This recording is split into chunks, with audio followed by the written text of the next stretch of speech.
Bonjour à toutes et à tous, le livre du jour, La famille au cœur de l'économie, livre écrit par Jean-Didier Lecaillon, publié chez Salvatore, Forum Salvatore. Alors la famille au cœur de l'économie, c'est un sujet très important, parce que la famille est la cellule de base de la société.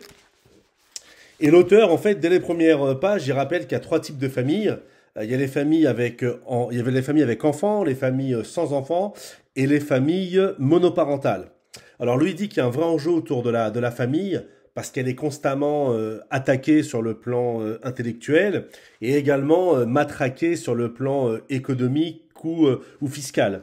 D'ailleurs, il le dit lui-même, il ne va pas défendre la famille avec les arguments que nous avons l'habitude d'entendre dans les milieux, on va dire, catholiques ou conservateurs. Il va plutôt privilégier une approche sociale ou économique. D'ailleurs, il rappelle également qu'un des grands enjeux de la famille, eh bien, c'est la démographie.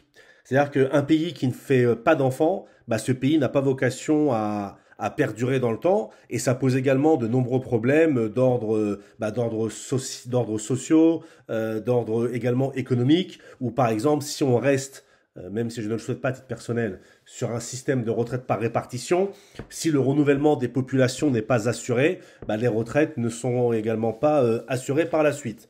Alors ce qui est également intéressant, c'est qu'il étudie la famille, et il rappelle également qu'il y a eu la chute démographique. Elle s'explique également par la société du divertissement, je précise également par le libéralisme philosophique, par cette attitude individualiste, mais également des critères objectifs comme le travail des femmes. À partir du moment où les femmes doivent travailler, eh ben c'est sûr qu'on assiste, selon des courbes, des études statistiques très bien faites, c'est documenté, tout est fourni, on assiste à une première baisse de la natalité. Effectivement, une femme qui travaille, elle peut pas travailler, élever des enfants. En tout cas, c'est beaucoup plus compliqué. Et bravo à toutes les femmes qui arrivent à assumer ces deux rôles.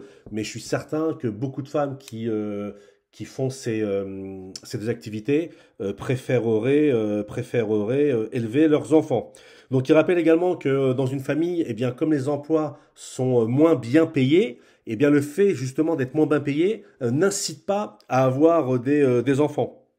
Et donc aujourd'hui, avoir des enfants, ce serait comme une liberté sous contrainte. Bien évidemment, il rappelle qu'en tant que catholique, on doit avoir l'espérance, qu'on doit avoir non seulement les yeux rivés sur l'actualité, mais également être porté vers une espérance catholique, chrétienne, avec des lendemains meilleurs. Donc il y a vraiment différents graphiques, notamment sur la natalité, avec des graphiques par exemple sur le nombre d'enfants par femme en Amérique, aux États-Unis, en Europe. Et ça, on peut bien se rendre compte des différences civilisationnelles entre tous ces continents. Mais on s'aperçoit quand même que dans le monde, il y a quand même plutôt une chute démographique.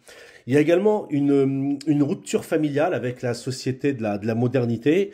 Et en fait, cette rupture familiale, elle s'explique également par le fait que les gens, ils abandonnent très souvent, malheureusement, ils abandonnent leurs proches pour mettre leurs parents, grands-parents en maison de retraite. Et là aussi, il y a un coût humain qui est très important, qui finance toute cette activité, et ça pose à la fois un problème pour la société et la famille. Et c'est vrai qu'aujourd'hui, il y a beaucoup trop de gens qui sont dans une optique à la fois consommériste et matérialiste, et ils préfèrent jouir plutôt que d'avoir des enfants.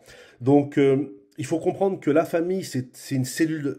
La famille, ouais, c'est l'échelon de base. Certains diront que c'est même l'unité économique de base indispensable à la société. Et ne jamais oublier que la famille est le premier lieu de sociabilisation et d'apprentissage de l'être humain. Et c'est pour ça que la famille doit être au cœur de nos priorités. Donc lisez cet ouvrage. Je suis intimement convaincu que vous ne le regretterez pas.